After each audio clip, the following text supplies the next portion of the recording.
Hi, this is Stuart, and I'm a landscaper trained by golf course superintendent for the care of Western Washington lawns. And I have just thatched this yard. I just wanted to show you what it looks like after thatching. And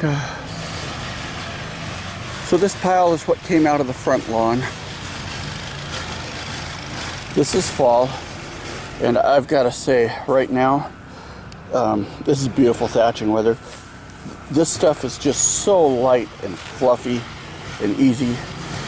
Springtime, this could be really wet and heavy, and the results may not, the lawn may not bounce back real quick because of cooler temperatures. A good way to think about this is I am raking dry sponges, and in spring when it's wet, this would be wet sponges, and it would weigh an awful lot. Big difference. So this is all light and fluffy like hay.